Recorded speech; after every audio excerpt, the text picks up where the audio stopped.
What's up, guys? Welcome back to another episode of Push Through. We are here. We took a week off. We're going to do that from time to time. Happens. Here we are. My first official day of summer. Some people say, summer vacations when you leave school. But for me, the first day off, like when I don't have to set an alarm, even though I have two small alarms that sleep in the bedroom next to me, that's the first day of summer for me. So, summer. Unfortunately, started it off with a funeral this morning, but she was 96, so it was a good run. You always like to go to those. Well, I don't, you know what I mean. I don't. Yeah. Too many times we go to shitty funerals, but Right. it's nice every once in a while when Avery's like, "How did she go to heaven?" I'm like, "She was just old. Lived a long life. It was just time for her to go." And it's funny. The priest at the end was like, "We did the Our Father on the way out," and he's like, "As we do this Our Father," he's like, think about how many times in her 96 years she probably said the Our Father. And I'm like, even if you're one of those people that just goes to church at Christmas, that's still about 90 times that she's done it in her life. Yeah. And she was definitely more than a Christmas churchgoer. So holy Toledo. I hope I can live to be 96. There's few circumstances which I wouldn't want to live to 96. And it sounds like a good one. We got a lot to talk about. It's been 2 weeks, maybe. Yeah. Last time we spoke, I was getting ready to do a backyard ultra. We definitely talk about that. The markets, we can definitely talk about the markets. I like talking about the markets. Maybe we'll get a house update from JJ today. I don't know. Maybe not. JJ got a haircut. All these things. I'm growing out the mustache.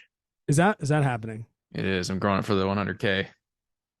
And are you going to shave the beard? No, I'll just probably keep it trimmed like it is. I mean, I'll grow the mustache and shave the beard if you will. No, I'm not shaving the beard. I will commit today to not shaving it until 100K. Which I was telling you this morning, it's really 105K. Yeah, no doubt, dude. Gosh dang it. But that checkpoint they changed, that's going to help tremendously. I just got to make sure I run a marathon before I do this thing because that second checkpoint, it's at the marathon point, I think. And it's a little further. Yeah. No, actually, you're right. Yeah, because they have that small. They have the one that's like 6 or 7K in or 8K, and then at 40K, which 42K is a marathon. Yeah. Yeah. So I need to make sure I can get there in time for the cutoff, which I think was like 7 hours or something. You'll get there. But you're right. Like for anybody that's not like understanding what we're talking about, there's certain points along the course that if you don't make it, they pull you. They're like, dude, you're going too slow. You're out of here. And they had one at, maybe you could tell me how many Ks it is, but it was after a long day. It was towards the end, maybe like 75K in. And the time cut was at the top of the hardest climb at the end of the race. And it was like, if you're having a shitty day, grinding up a 12% incline, 13% incline hill for I think it was 4 miles, you're talking 25 minutes per mile. And I was like, man, like it's going to be rough if we got to kind of try and get up this hill to save our course, to save our day.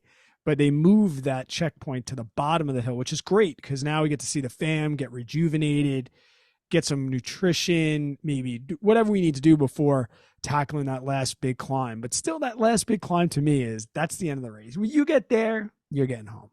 Yeah, I was going to share my screen to show the course again if you guys are watching on YouTube, but you have to give me permission.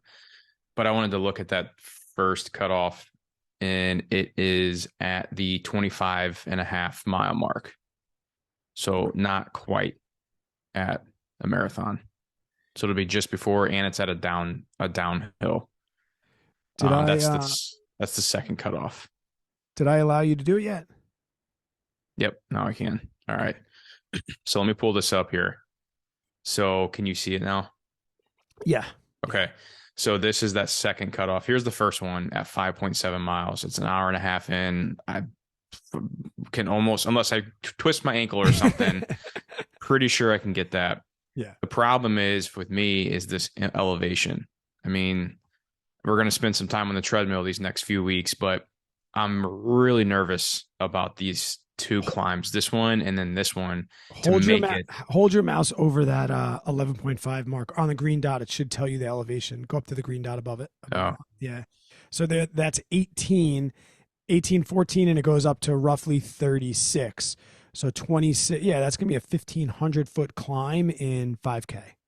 oh my gosh.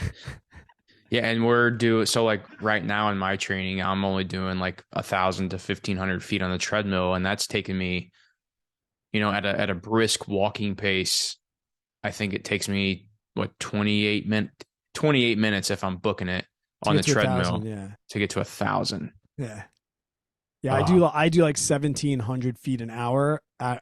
With the incline, mine only goes up to yeah, 12.5%. yeah. So at 12.5%, roughly 3.5 to 4 miles per hour, I can get up. I do 1,700 feet in about an hour. So Okay. that's about it. So you figure from that cut right there at 11.5 miles to the top of that alone right there is going to be at least an hour, probably Oh, more like 90 minutes. yeah. And what also scares the shit out of me too is that the longest I've ever ran in my life is right about that breaking point, right before that climb. Well, up till now. Yeah, till now. Luckily, I still have a few months to get some more runs in. But oh, dude, I'm a little nervous. I'm a little nervous looking at this thing, man. It's a big tackle and it's a big. Now you said also it's an extra 5K longer, so it's technically 105K now. Yeah. So it's gonna be a lot of mental battling with myself, but Yeah, I take am that stoked. take that screen off. Oh, sorry. You're giving me agita. Yeah, sorry. Hang on one second. Stop sharing. Oh, I can't jeez. look at it. I got the email that they like updated the checkpoints and I'm like, I don't even know if I want to look. Well, oh, that's what we forgot to show, but luckily that checkpoint came down Mhm. from the top of that hill, but that made me feel a little better, but I got to freaking get there first. Well, let's first talk about your accomplishments since the last time we talked. Hmm. Millet, um, and also too, I just before I forget, because we can babble and I'll forget. Okay. The DMs have been coming in and the people running and the people doing awesome things in the Yeah. Discord. Guys, please keep telling us about that shit. So It's motivating. it's just yeah. It's and it's good to know that like you're not alone because like it might sound like cliche. But like I think about those DMs and those texts and those messages when I'm having a dark day. Like I told you the other day, I sent you a picture. I got my Hmm. face kicked in, and it was one of those runs where I got out the door, and I was like, I don't want to do this. But usually, like you go out the door, you're like, I'll get 5 minutes, 10 minutes, I'll feel good. I never felt good. It just so happened to be a long run, and it just happened to be pouring rain, and it happened to be a trail run, and it took me 3 hours to go 13 miles or so, and it was painful, but definitely thinking about the good people, sending texts like, all right, at least I know that there's other people out there on the grind as well with us. Well, what also I like about those runs too, because like I get those shitty runs all the time, man, where like I'm just not feeling it. My body's Yeah. not feeling good. It's one of those things. But I also tell myself when the run's over, even though to me, when those runs are over, I'm like, I don't feel any better. Like I don't feel accomplished, but I do tell myself, I'm glad I moved. Like I'm glad I moved my body, even though it sucked to get through it. It was better than sit on the couch doing nothing, you know? So that whenever those bad runs happen for me, it still makes me feel good to know that I at least got it done. Instead of just choosing the other option, which would be to simply not do it at all. But Right. But you um, ran 13 miles. I did half marathon. You're gonna hear some lawnmower guys coming through right now. Sorry about that. It's Monday during the day. Usually we record it now. Yeah, I said, my yeah, kids are awake. I was going to warn people too, but you want to know what? My wife's like, I don't know how quiet I can keep. I'm like, Tara, just it's fine. go out to the pool and see whatever you can do. And those Yeah, guys, they mow the lawn quick, but yeah, they do. It should be done quick. you didn't really plan that. You kind of just went for it, yeah? Yeah, pretty much, dude. Well, like the original plan was to like train for my half marathon. Like that was the big thing. Like I was going to train to run my first ever half marathon at a race. But that was before the whole 100K debacle popped up in my life. But yeah, dude, basically it was a Saturday. I've been upping my Saturday runs every week. And I think I texted you the week before. Maybe we were talking about it on the podcast. I don't remember. But I told you, I was like, yeah, you're doing your backyard ultra. And I said, I think I'm going to try and do my half marathon while you're suffering, doing that. And you're like, do it. So I woke up Saturday morning. That's my best. Like right now, that's my favorite thing to do is I wake up before the family. I go down. I make the same thing every morning. I make 2 avocado toasts, and then I make an oatmeal. I drink a coffee, and then I like a couple waters with that. I get super hydrated during that breakfast. And so, anyways, I went down, made my breakfast, got ready, was feeling good. I was feeling motivated and just kind of took off, dude. Like I had a plan. I knew I was going to make it to the beach. The beach was 12 miles.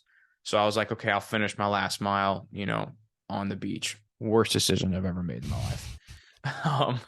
So I started off the first like 8 miles. I felt solid, dude. I felt real good. It was raining half the time, which I love running in the rain, especially here when it's hot as hell in Florida. So it wasn't hot. It wasn't humid. The only downfall I had is I don't carry enough water with me. I only carry a 10-ounce bottle that fits in my little flip belt, and I ran out of water twice. So like that kind of sucked. But it wasn't bad enough to where I was getting dehydrated. Now there did come a point around that 9-mile mark. It's out of water. Didn't have any. I had a peanut butter like Cliff Bar snack, but I was like, I'm not eating this thing without water. I'll be freaking dying of thirst. And I'm sitting there like trotting, just like barely running. I was probably doing like 12, 30, 13-minute pace. And I could feel myself like wanting to stop. And I almost stopped to walk. And then like out of a movie in the background, I saw the little neon lights of a gas station. And I'm like, oh. I can't even do it right now. Oh. Yeah. So I like picked up my pace. I was like, hell yes, I get to refill my water bottle. Well, then I go into the gas station and they don't have freaking water at the fountain where you get like your little fountain sodas. I know. And I'm sitting here, I have sweat and I'm soaking wet from it raining outside. I'm getting their floors all wet. I was hoping this would be an in and out thing. And I'm sitting there looking around. I'm like, oh my God, where is this damn water at? Finally, the worker was like looking at me. She's like, what's this guy doing? Because I run my shirt off. And so I look at her. I was like, do you guys not have water here? Like, oh my God, I'm dying of a thirst right now. She goes, oh, usually they'll just put ice in their cup and then they go get hot water over by the coffee. Well, the freaking ice wasn't like fitting in my little bitty ass bottle. And I was like, oh my God. So like I got a little in there, filled the hot water up. It luckily cooled it down enough to where it was drinkable. And I just took off running again and I started drinking it and felt a little better, but still wasn't enough. Anyways, got to the beach around 12 miles left. And dude, I was struggling. Like it wasn't really, I don't like my lungs and everything always feel good. It's just my legs just give out on me. They give out on me so quick. And I'm hoping that builds up with over these next few months. But I got to the beach and it was a complete just mental shift. Like when I got to the beach, I was like, boom, I've done it. I'm done. But I still had like a mile left in me to get to the 13.2. Dude, I probably ran a 15-minute pace mile that last mile because I was done. I was mentally checked out. I'm doing this thing by myself. Yep. It was starting to really downpour at the beach. I'm trying to text Lindsay to coordinate with her to come pick me up. I was just so over it by that time, but I still got it done. And then I was also I kept staring at that ocean water because all I wanted to do was just go jump in. That's all I wanted. But I was like, I've got to get this done. I cannot quit knowing I'm this close to a half marathon. So got her done. Wasn't the best time. Finished at like 2 hours and 46 minutes. I'm going to retest it. I got to look at that thing you sent me on my miles, but there's another 13-ish mile day. I'm just going to run that half marathon that Saturday. And I'm going to test that new time compared to where I was because I know for a fact I can beat it. I know I can. It's just a matter of not ending a mile left on the beach. Well, and we've talked a bunch of times about like long runs are not so much for training the legs and the miles, but like learning nutrition and learning like where things are going to go bad and when shit can hit the fan. Right. So yeah, I definitely need to work on the water stuff, and I need to buy. I don't know if I should just buy the handheld water bottle you told me about, or if I should get an actual vest and start practicing with the vest on. But I mean, I know I need it for the 100K. So I like to talk gear. Oh, I know. I know. I'm at the threshold now where like I know my handheld's 20 ounces, and like I kind of know how far I can go or how long. Like I know how long it takes me to drink 20 ounces, depending. But now like the change in season fucks everything up. Yeah. Because like even from winter into spring, like you don't drink as much, you don't sweat as much, and then you go into spring, you're like, I got to recalibrate all of my distances and things like that, and my clothing and what I wear for different temperatures. And now the same thing's happening in summer where I'm like, oh man, like I used to be able to just take a water bottle with me and it didn't matter what the distance was. Now I'm like, yeah, when it's hot, you do not want to run out of water. Yeah. Oh, well, that one time I ran the 10 miles, what was it, when my parents were in town. I don't know if we talked about it or not. I got so bad that my lips and my tongue were starting to swell up. Like I was at that point. And I was like, but it's just because I don't have anything to carry water with me. But I need to get, like, just need to buy something because if I'm really going to take this running shit serious, like I need to keep myself hydrated because ultimately what that's doing is crushing my body. It's not doing me any benefit to not run with more water on me or to, if so, I don't know if you plan on coming down or not to run my first marathon with me, just by ourselves and training. Done.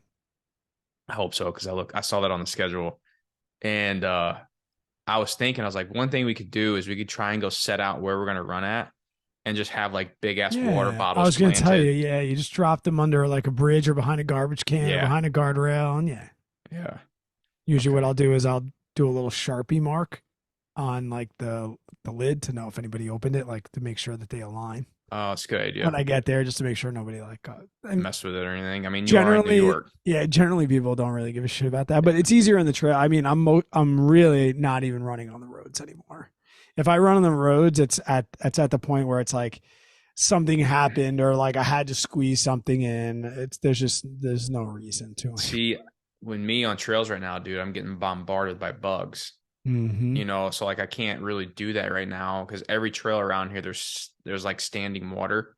Yeah. So you're either getting ate up by mosquitoes or the flies like coming. Like one trail run I went to when I got stuck in a thunderstorm, I was getting ate up by these big ass flies. Like it kept biting me and shit. I told Lindsay, I was like, I've never been more pissed off on a run. Every 5 seconds there's just boom, boom, boom, boom, boom, just trying to hit these damn flies. Dude, it was so frustrating. And trying just to get through a run when flies are biting at you, like one of the most annoying things ever. But got her done or whatever. But now you know how to overcome that. Yeah, no doubt, dude. Yeah, if there's flies on this trail, I'll be able to handle it. Like, I'll be honest, dude. Like the heat kicks my ass here in Florida. Sometimes I go out and run at 2:00, and it's hot as balls. But I'm like, I don't know if this is gonna. My mind tells me like, I hope this is benefiting me somehow for when I do go run in the mountains in Virginia. That I'm gonna be, even if it's slightly warm there, I'm gonna be accustomed to the heat. Like I'm already feeling better in the heat now. I seek that out. Yeah, like Tyra's like, why would you go? I'm like, I want training to be as hard as possible. Like, even on the treadmill, I stopped turning the fan on. Like, I want, because I know that heat is something that emotionally breaks me down. So I'm like, let's figure out a way to get through the heat. Yeah. So it's benefiting you. And I mean, I would love to get blessed. It's supposed to be like 65, 70 degrees in September down there, which would be. Is that when you're coming down in August though, right? No, but I mean for our race, for the 100K in September, it should be like. Oh, I see. You're talking about in Virginia. I got it. Yeah. So if we train in the heat, oh, dude, that'd be so and then we perfect. get a 60, even if we get a 70-degree day, it's gonna be. It's gonna be so nice. Yeah. Oh yeah. No, but I definitely want to try and get down there because I told you Tara wants to go visit a friend, and I got my buddy Mike Studley who lives in Jacksonville as well. So I gotta figure it out before I go out to Oregon. Yeah, that'll be my first marathon. When does Lindsay starts in August though, right?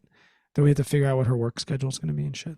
Yeah, we will have to do that. I don't know when she's officially starting. We'll figure it out. Yeah. But she can always trade shifts or something like that for a day. I don't know how many laps I said that I wanted to do for that ultra, but. Well, explain what that was. Like, explain the so if you missed it on the last episode, I did. It was 4.2 mile loop on the hour every hour, and you did that until the whole race quit. And it started at 6:30 p.m., so it was right into night ops. And the weather was not ideal. It was very rainy, stormy, stormy. And 75 people started, I believe. 75 people, maybe 75 people. First person dropped after 3 loops. I actually met a guy, and it was pouring rain. This dude was trying to set up a tent, and I had just a cooler with me, so I didn't have anything to set up.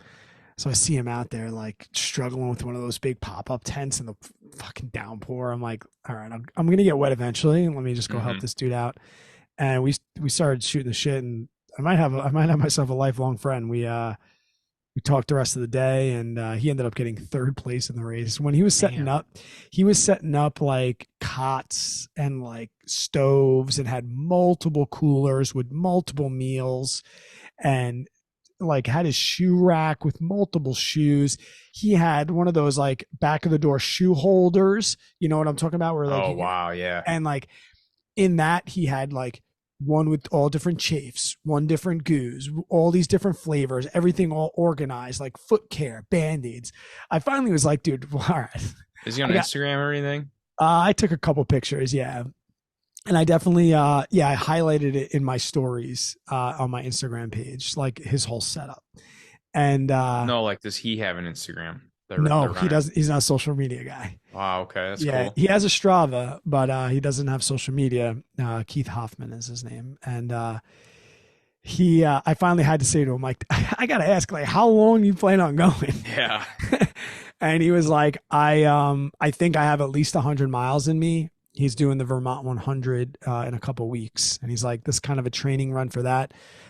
He's done a 100-miler. He's actually won a couple of races. Found out the kid's a stud. He's like 32 years old from Connecticut. Dang. So he's like, you want me to help you set up your tents? And I'm like, about that. I'm in the truck, baby. I got 6 Red Bulls, 4 cans of Coke, and a couple fig bars, bud. And they're all soaking wet. Yeah. He was like, well, if you want to like commandeer like a little portion of my tent over here, go for it. And I will say his girlfriend showed up a little bit later in the day, and like they gave me a lot of tips. They helped me, and he was just a good motivator, because I'm one of those, I had like good expectations, but he would always be like, nah, man, you're going till at least like noon tomorrow. I think in one of the highlights, it was just when it passed midnight, and we were going to brush our teeth at midnight, and I made a reel about like how brushing your teeth after 6-7 hours, it's a game changer. It is. And we've been waiting for 12:30 to be able to brush our teeth, because it would be tomorrow.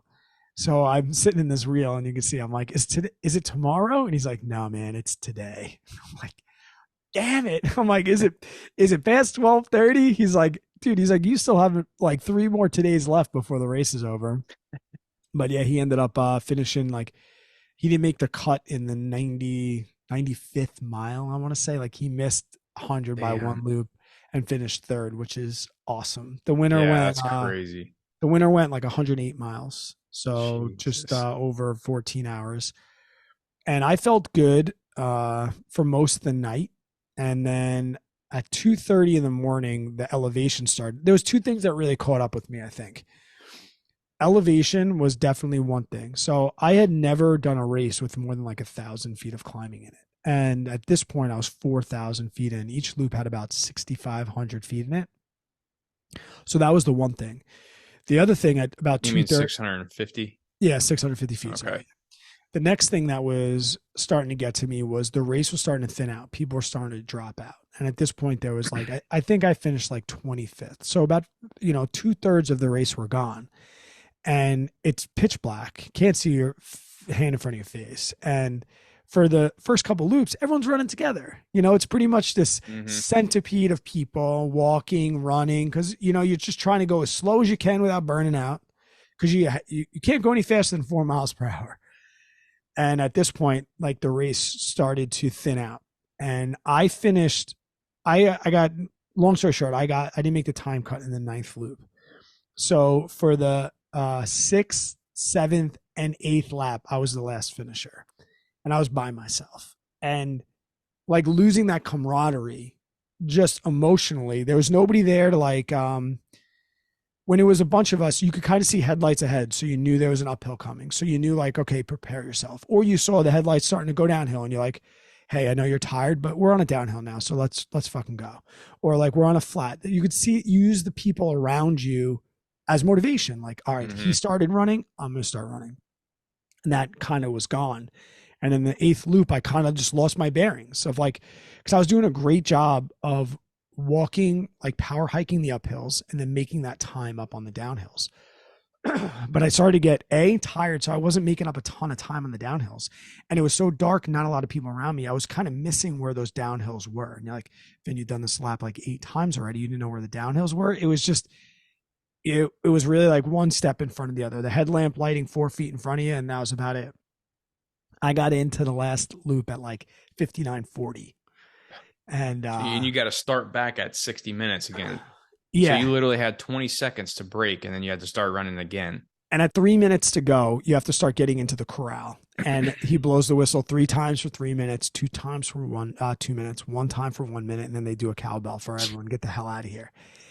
And I'm out on the course, and I hear the 3-minute whistle. And I'm like, I think I got it, but I got to fucking move.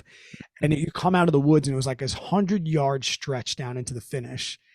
And as soon as I'm about to come into the clearing, I hear the 1-minute whistle. I was like, 1? Because I missed the 2. And I'm like, I got pretty much a minute to get this football field through the lawn. And everyone, the 25 people that are left, and I was wearing like my rubber ducky shorts, so they're all screaming, come on, ducky. And they're all singing rubber ducky. It's 3:00 in the morning. And so I'm trying to book it. And I'm thinking to myself, I'm either not going to make it, and that would be shitty, or I'm just going to make it, and there's going to be no time to fill water bottles. I'm going to get there, and the cowbell's going to go, and all these guys that I've been racing with, you know, they're going to drag me out the door. And that's what happened. 15:40, I got in, I was like, and then and they're all like, let's go, Ducky, let's go. And I kind of knew that was going to be it, because I gave him my everything to get there, and I'm like, I'm not going to quit in the chair. I'm going to at least go out. And I got about a mile out, and my pace had dropped to like 18 minutes per mile. I'm like, let's turn around and get out of here. But what I also realized was that me and the people left, there was a completely different level of human being. Like even that loop, which I had just finished 50K, I ended up doing like 37 miles. Like the bell rang and they were still going out. You know, like I was still like, oh, let's go. And they were gone. So I was immediately in the darkness. Like they were gone. And like they were the type of guys where they didn't care about 50K at all. Like the race for them didn't start for 4 more hours until the sun came up. And I'm going to hold on for as long as I can. And they're screaming from up the hill, let's go, Brad, move your fucking legs. And I'm like, I got nothing left. I'm trying, man. And it starts with a nice uphill. I just, at that point, and I got to 50K. I didn't quit in the chair, which was awesome. I wanted to try and get to sunrise, but it was a relief knowing that I tried. And I ended up 37 miles, I think 4,600 feet of climbing, which I've never done before. But I will say that this is the first time I'll probably say this publicly. One thing I think I learned was that I don't think I'm ready for a 100-miler yet. And I have a 100-miler on the schedule for the end of October. And I think I'm going to take my name off that wait list, because I think I could do it physically, but the last couple of 50Ks and long runs, like my body's really starting to break down at like 20, 22 miles. And I don't want to force myself to up my mileage to try and be able to finish and then get hurt, or, you know, do the race just to do it and then hate it and then never want to do 100 again. And more emotionally and mentally, I don't think I'm right. Like I said, these guys, they were same physically as me. We were all running the same pace in the beginning, but like they weren't beaten down emotionally by the distance. They had 12-hour nutrition plans in set. Like I said, I'm eating fig bars and like piecing together Red Bulls just to stay awake. Like everything was so calculated. And I learned in that moment that like I had a lot to learn, and I didn't want to hate it. And I have the New York City Marathon the week after. So I think I'm going to take my name off that Javelina 100 wait list, and this won't be the year of the 100. I don't. Well, there's no need to rush. that was my biggest struggle and still is with the 100K. Like, I don't feel like I'm physically ready for this 100K race. Maybe that'll change in the next couple months of training. But I just from what that half marathon made me feel like, I mean, I'm still leaps and bounds from doing, 5 more of those, basically, is what I would have to do. And that was all flat. That wasn't even including elevation. So I remember jumping over a curb to like cross the highway or whatever, the road. And I jumped up the curb and I was like, oh shit. I was like, oh my God, I got to climb in this one. I was like, oh my God, dude. So I'm not gonna lie, I'm a little nervous about it. And just physically being able to finish. Cause I think I could be wrong, but I think mentally I'm gonna be okay. I really do. The one thing though, I hope that I can somehow get, like you mentioned in the backyard ultra, is I hope I stumble upon some people during my race. I hope you're gonna have me there too. Well, I know, but I have a feeling you're gonna be. I'm starting this race so slow. Like I'm gonna hopefully just get to that first checkpoint at like with maybe 10 minutes to spare. Like I'm gonna really, really take it slow. But I hope to have someone on the trail that I can kind of like buddy up with to just like talk to say, hey, how you feeling? Because if I know somebody's suffering with me, I can keep suffering. Right. If I see somebody suffering with me, it's a lot easier to keep going. But when I'm there by myself and it's just like, shit, like, why did I sign up for this thing? Like that's going to be tough, dude. So I'm nervous physically. But with that being said, the physical changes my body has already made just from taking this overwhelming, task of running this 100K has been such a reward. Dude, like I feel better. I look better. My kids are starting to notice me. Like every time I come in from the run, Mason asks me the same question. How many miles did you get, Dad? How many miles did you get? How many miles did you run? Like it's so cool to know he's seeing me do that versus like drinking beer, sleeping in because I'm hungover or some shit. And I also posted a reel on Instagram the other day. He went out on a run with me because him and I run in our first race together, our first real race. It's a 5K. And the sound or whatever was talking about like your kids are always watching you. Make sure that you show them that you're a dad being active and they will see their dad getting after it, because like I want Mason and Millie to look at me as like a fucking beast. I want them to think like their dad is the toughest dad in the world. So like I'm not going to be the toughest dad in the world sitting on the couch eating Cheetos, drinking beer. You know what I mean? So it was cool to be able to see that and know it's working changes in him because he's wanting to be more active and he's wanting to run this race and go do shit. But yeah, dude, mentally and physically, I'm just. See, I think physically you're set, and I think it's going to be more mental for you. But you're absolutely right. And that's what I'm talking about with these guys going out. And I was alone in the woods. Like in the beginning, it was like, oh, we're all doing this together. Right. We're all suffering. And then it was like, well, there's the really fat. And it was an out and back. So like I see them all coming back. And there's like a huge gap between the last person in their group and me. And I'm like, they're sitting there going, oh, poor Ducky. Poor Ducky's getting his throat kicked in right now. Super, it's bad when like they're all coming back and they're like, keep going, you're doing great. You're looking strong, Brad. We got you, buddy. We'll see you at the finish line. We got it. You know, and I'm thinking to myself, you motherfuckers. Yeah, I know. Somebody's twisted ankle and wait for me. Like. But oh man, on to the next one. I'm July 9th. This is 60K. Once again, will be the furthest distance I ever ran. It's got 7,000 feet of climbing. So I'm yikes.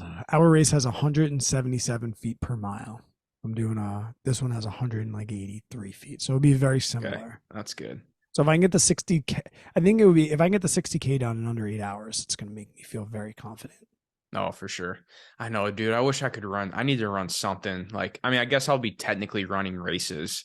It's Mm-hmm. just by myself, but I do want to like run something. Like, I want to run a race before I Told you, just go jump on into this Ultra, freaking sign running. up, and There's just fucking, nothing. because it's summer, yeah. Yeah, I mean, I could drive 300 miles or some shit like that in Georgia, but I'm just like, I don't know if I want to do that or not. I'd rather just run the race here myself and save the money and time and Yeah. mileage and, but Yeah, they do. It's more triathlon season down there because it's hot as balls. yeah, yeah, there is the Florida Ironman is coming up. Is that Um, November, Florida Ironman? no, it's in Panama City and it's coming up this month, I think, Oh, June or I thought it July. was. They must have moved. I thought it was like a November race. They must have moved it. I don't know. I'd have to go Nah, check. Don't quote who, me on it. I just keep who? seeing advertising about it, and I'm like, oh, it'd be so cool to be able to do that. But I'm not even close to being able to train for that. But that's what I want to get into, man. Like this is my first real year of like doing this as a sport, like for fun. Yeah, Um, and I've never thought like I thought running was always kind of one of those things. I was like, lose all your muscle and stuff. But if anything, dude, I think I look better just from running. And like I've been doing some like light, like I'll go in and do like an upper body day, like just to yeah, like pump the blood and do what whatever. But like I feel thinner. Um, and just like the relaxation of the run, dude. Like when you come in and you just knocked out like 8, 9, 10 miles, like there's something to say about that. And it's just like it's almost like in its own adventure. hmm, Like whenever I do a run and I know I have a cool destination, like I hate turning back around. Like I do, that's how most of my runs are. But if Lindsay has the time to come pick me up, it makes the run so much more enjoyable because I know I have an end destination. right. And that's why I'm excited about this 100K races because there will be an end destination. It's not like I'm like going, I think there are like loops and stuff, but it's it's different. There's a finish Yeah, line. yeah, no, So yeah. It's so true. It yeah, just the just I today's a rest day for me, and I said to Tara same. before, like I'm a little beat up, my ankle's a little sore, but like I don't know what's worse, like running on sore ankles or the agita of like not exercising. Yeah, I Like know it is. probably get on Mondays. I've been getting on the bike, but like now, let's say not at work, I have like a whole day. I'm Mm-hmm. like what am I gonna do today? And Yeah, then I think back to like how lazy really was I? I know, dude. Same. How like I'm finding like 90 minutes a day to exercise. I'm like, what the fuck was I doing for I those know. other 90 minutes? Being a lazy piece of shit, dude. I don't know. Like and until we had our yearly block party the other day. Usually we have it on the 4th of July, but there were some circumstances where we changed it. And first one I've ever done, first one, so we've been doing it 4 years. This was my first sober one. And the amount of people that were like, man, I thought maybe you'd be drinking. Because my family doesn't exactly know. Because I told you, we talked about, like, I'd never said to them, like, I'm not drinking anymore. It's always Mm-hmm. like, I got training, I got this, that, and the other thing. And then people come in yesterday, like, oh man, I thought for sure you'd be drinking at the block party, and that's was kind of like, nah, not Yeah. really. And then now people are starting to question, like, wait, you're not drinking? Like, wow, this is not like I have to race. And it was funny because I said to my brother at like maybe like 6:30 p.m.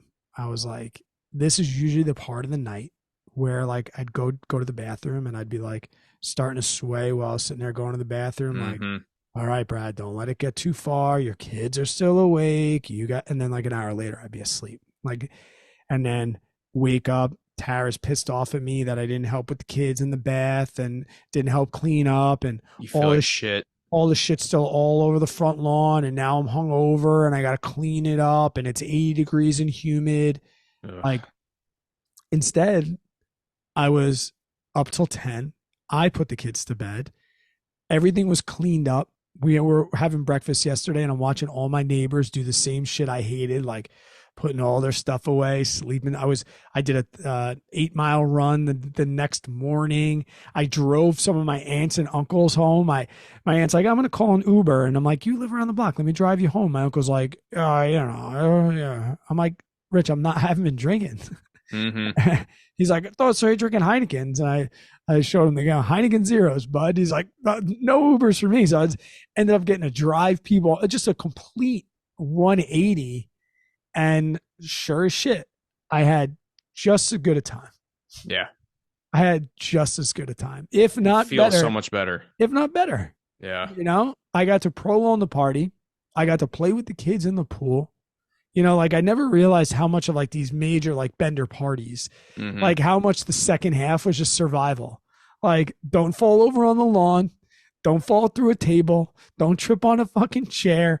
Don't piss your pants. Like all these things that I was thinking about. And like that paints the picture of how much I was really, you know, how much of a problem the drinking really was. Cause most people can go to a block party and have a couple, but you know, it started fast and furious at 9 a.m. Like that's what I did my first beer mile last year on my block party and things like that. And yeah, it was just a completely different experience. Do you think you'll drink again? Or are you just kind of still taking it day by day? Yeah, you know I've said like the cliche like I don't know if I'm going to drink ever again, or I'm just not going to drink today, right? Right. Yeah. And breaking it into small pieces. And I'm having more conversations with people about drinking. So I can kind of change that narrative a little bit. It's definitely still a day by day thing. Definitely. And I think yesterday was 175. So today is 176. I would say since 100, I haven't like considered it. It hasn't been something that I had to fight. I haven't had any like days where like I needed a meeting or I needed to call somebody in well over a month. And I think for me, it wasn't so much days, it was getting past events. I know we talked about like the year started off with an open bar wedding for a family member, which is usually a rager. Avery's birthday party, always a good party with the friends and family come over. The anniversary of my mother's death, my birthday, springtime, St. Patrick's Day, the anniversary of my brother's death. All of these like things that always triggered drinking, or at least if I wanted to stop drinking, would be a reason why I had to continue to drink. Like, how am I not going to go get fucked up with my brothers on my mom's anniversary date? You know, like those were things I really thought about. And once I got through some of those major milestones of events, it became easier. So Dominic passed away on April 13th.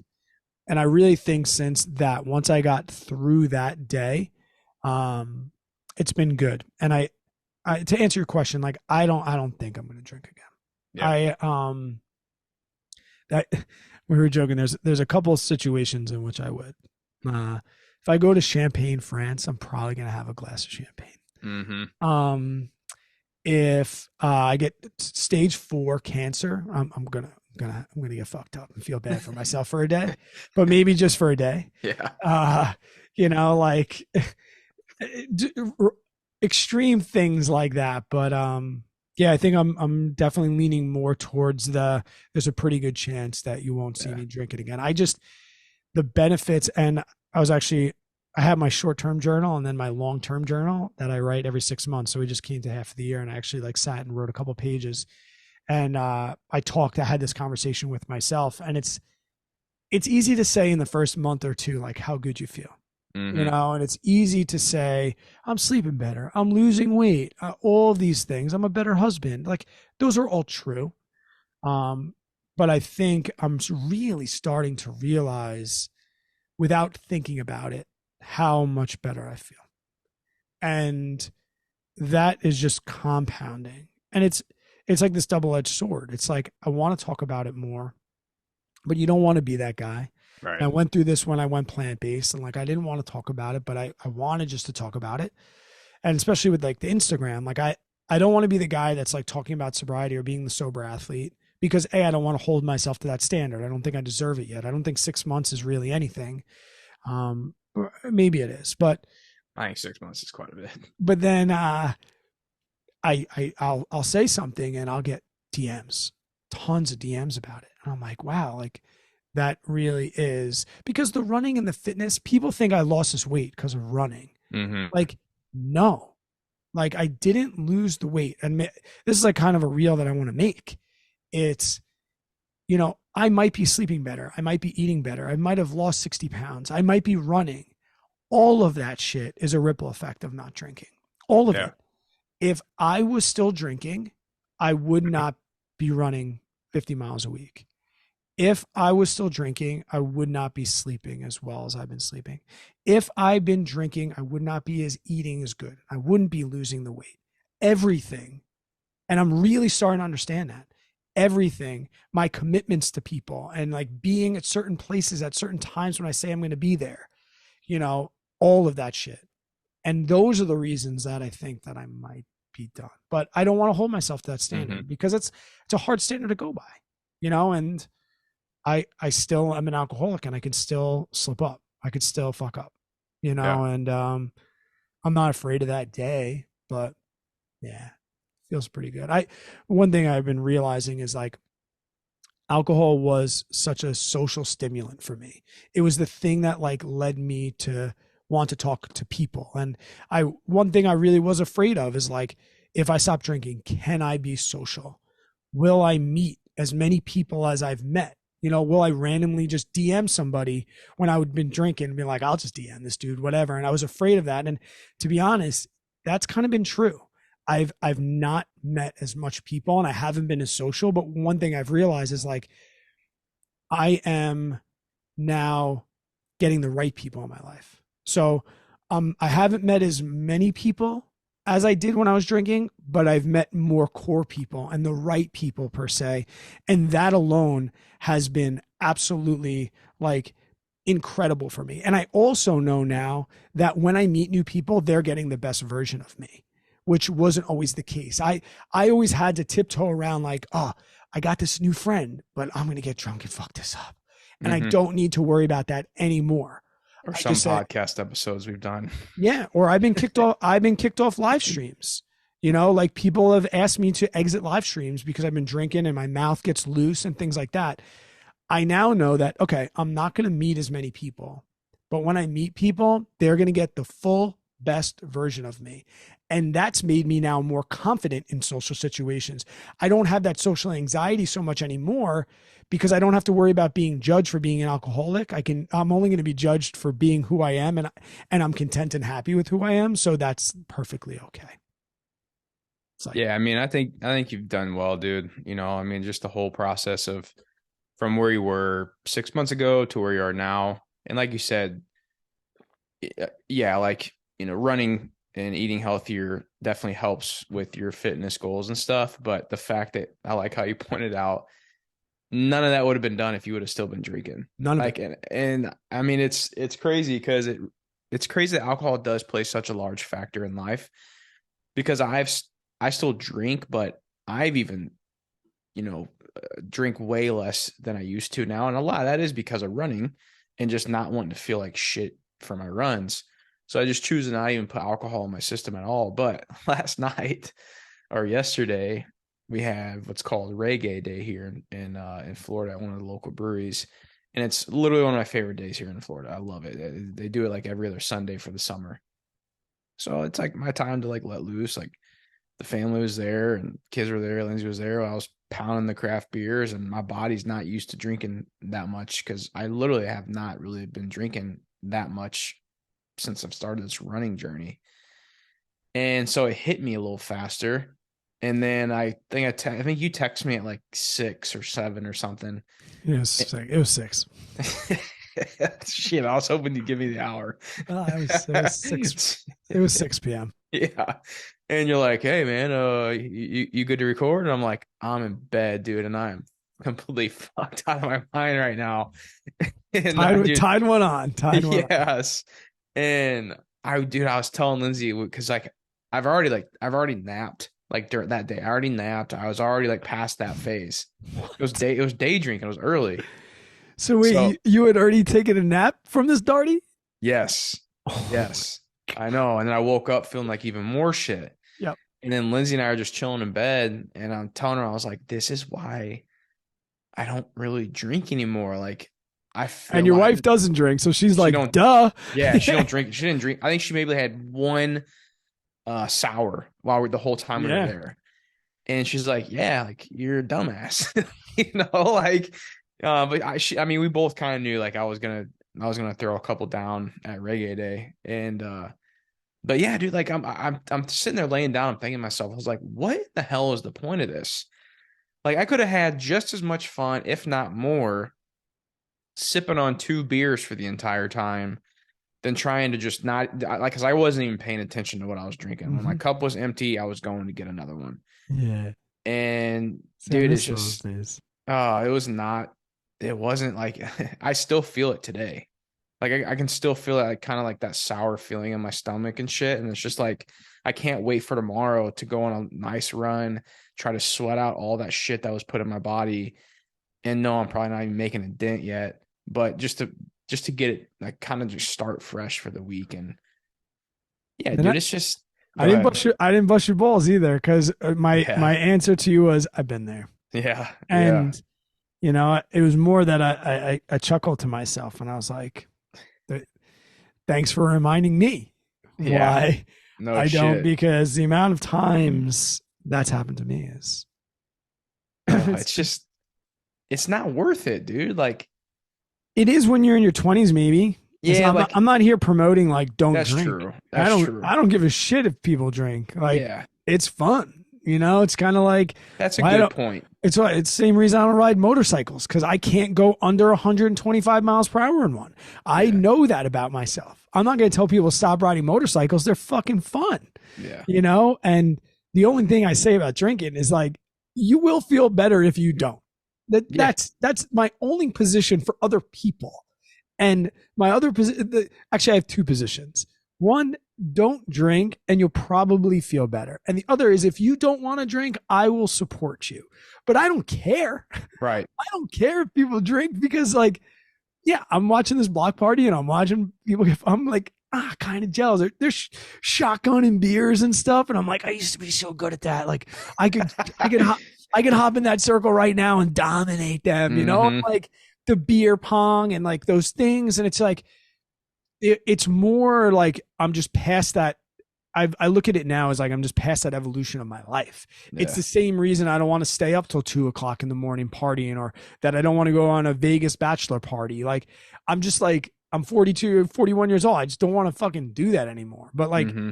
if you do, like, I don't say to my students, like, don't go to the football party on Friday night and rage and have a Right. great No, time, that's a good point. So yeah, like, I didn't buy it. You should go to reggae night and get messed up, especially if Yeah. you can handle yourself. But reggae night for this guy would have been throwing up at 4 Yeah. p.m. and then trying to explain to my wife that something must have happened, and and then her telling me how she fed the kids and she bathed the kids, and like, Yeah. it just, I had to decide, like, that's not, like, I have a fucking drinking problem, Yeah. and like, maybe as time goes on, I could start explaining to people how much I actually drank. But yeah, no, go have fun. Yeah. No, that's a great point. Go window love, go. You Yeah. know? But you know what I'm afraid of though is I'm afraid of, if I stop running, that I will go back to drinking more and eating more like shit. You're a fan of David Goggins, yeah? I don't You know really who he watch is. much. Yeah, I know who he is. All right, so Yeah. I'm reading his book right now, listening to his book, and he makes a good point in there, and he's like, people ask me all the time. He's had all these injuries. He's had heart surgeries, knee just dominated. And they're like, oh, what happens? What would you do if something happened and you really couldn't run? Like, you've had these big knee surgeries and things like that, and like, you've been able to come back. And he's like, I don't even think about that, because if I can't run, I'm going to go be awesome at something else. Hmm.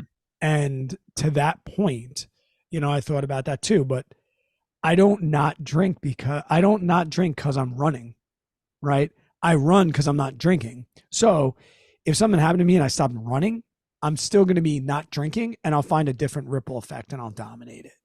Like, maybe I'll go back into the business world or something like that. Yeah. I like, that's the beauty of like knowing that it's not the drinking. I'm not drinking because of running. Yeah. Right, for sure. See, mine is that. And that's fine. Yeah. That's fine. Good on you. Like I said, I'm jealous. You're also like 10 years younger than me. Yeah. Maybe when you're 41, you'll be like, nah, dude, never again. Yeah, for sure. Not even worth it. Not even, because like, too, there's like, they did like a school golf outing, and they're all like, Oh yeah, you get to subtract a stroke for every beer you drink. That's a common drinker's, rule for golf. And like I used to be able to, take off like 15 strokes easy in a game Hmm. of golf, nice and slow, Yeah. walking the course. And yeah, so I not only did I like sucked at golf because I had to use all my strokes, but like it was I it was like I felt a little left out, but Hmm. not in a way where I'm like, ah, oh, damn it, like what am I doing to myself? Like, nah, I feel like sobriety is starting to become my new identity, that's just it's good feeling, man. Yeah. Good. Stick with it. So what's next? You got your 60K race coming up. Yeah, and just enjoy summer. 60K, it's nice. It's 4 15K loops. And then a bunch of my friends and family are doing the 15K. Sweet. And the way they have it staggered start. So I should come through 15K before they start. And Oh, then cool. my faster friends are going to be trying to catch me on that second loop. My slower friends, I'm going to be trying to catch them before That'll they be cool. finish. So it'll be fun. And then just like the mile, the third loop is probably going to be torture. We get to 30K. 30K is almost a marathon. It's 18 miles. Starting that next 9 mile loop up to 26. But that's it. That'll be the longest I've ever ran. So, oh yeah, and That's I haven't told you this. Turned on my AC this morning. Didn't fucking turn on. yikes. So we've talked about the upstairs on this podcast. $7,000 I dropped for those. And Tara's like, I'm so glad that you let me talk you into fixing those because then we'd have nothing downstairs and nothing Oh, upstairs. So at least we get to sleep with AC right now. yeah. It's just my downstairs unit, which has given me problems for years. And I told the guy, like, I'm gonna need you back probably because this thing's on its last legs. The blower Got it. motor didn't turn off. And old Brad, I would have been like, I'll pull this thing apart, I'll get on Hmm. YouTube. It's probably a blown capacitor. I can change that. This time I'm like, nope. Yeah. Just change it. Like I just change it. You just getting a new unit or what? I'm just gonna replace the unit. I put the unit in 96, so doesn't owe me anything. Doesn't owe me anything. Yeah. And the main cost of those things is really like running all the lines. All the lines are running; they're good. So when he was over here in the summer, he's like, I could probably tell you confidently that I can replace it for under $8,000. And I'm like, Yeah. I guess there goes my sauna again. Yeah. Dude, I Somebody's want a cold plunge so bad, man. Oh, I want one so bad, dude. Every run, that's the first thing I think about is like how awesome that would be. I'm drenched, bro. Like one of those days where even your Oh, shorts are soaked, it's and you're every like, day. and you're like, it's like that. We call it that time of year around here where it's like a 3 shower day. Where Yeah. like Yep. you just shower and you get out and Yep. you're still sweating. The ice bath, and you come back, your body temperature is like 105 degrees. It feels like you get in there, you start shivering, and then you don't sweat again for the rest of the day. I want one so bad. So I was talking to a company. I was like, trying to work with them, and I asked them for a free bath in exchange because like after 10 affiliate purchases, you get a free one. Is that the plunge, But right? yeah, no, it was somebody. It was another one. Okay. Um, so I was like, well, I'm going back and forth on putting the money up front. Would you guys be willing to send me one, and then we just instead of giving me commission up until my 10th sale, it's just the tubs free. Like I don't earn any commission until after 10 sales have been made, but they didn't go for it. I'm also not big in the running world yet. But I tried, and because if not, it was like $4,500 for the tub. And I'm not dropping that right now with, the house and everything. So that is my next one on the list. Nah. After Knowing what I know now, and I love mine. I built it nice, but knowing what I know now, I would have just spent the money. you would have just bought one. Yeah, like I built mine out because I wasn't sure if 4,500 was worth it. Right. Right. What I'm saying is like I know now. Like if this one crapped out, I'm not going to rebuild it. I'm not going to buy a new chiller. I'm just going to buy one for 4,500 bucks. Yeah. That's just what I know now. Okay. Every I day. know it.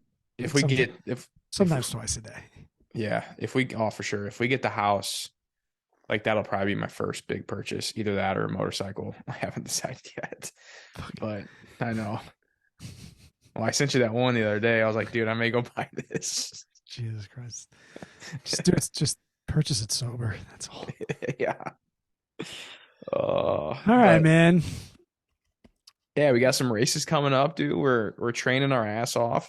Follow us on Instagram to follow along with the training. Brad, I just has 500 followers. Hey, there you go. So go give him to up above 500. So Brad's at Brad Trains. Yeah.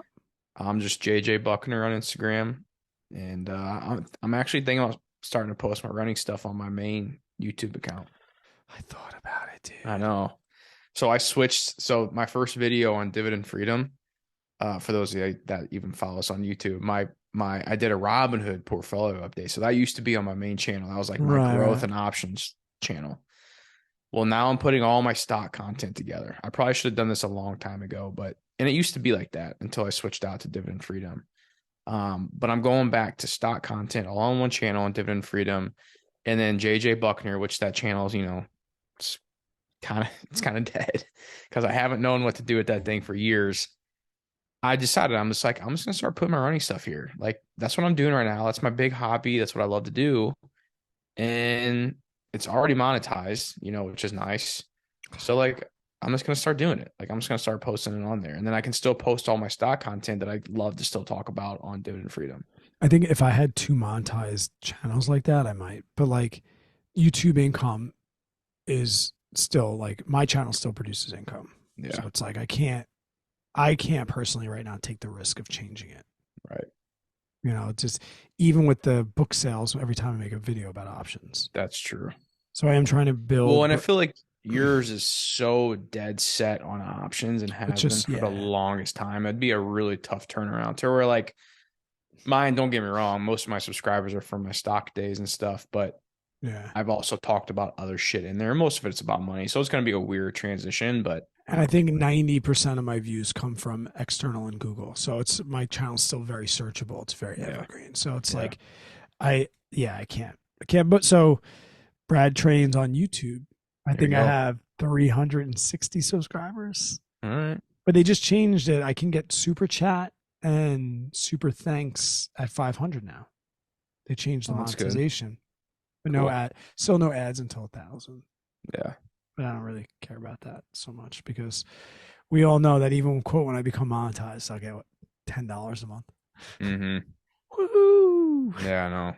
But I got to get out of here, bud. Yep. Lunchtime for me. And lunchtime, midday. Glad we can get on. I'll edit this and I'll get it out today. I'll go upstairs and get it done. Sweet. All right, guys. Take it easy. We'll catch you on the next episode.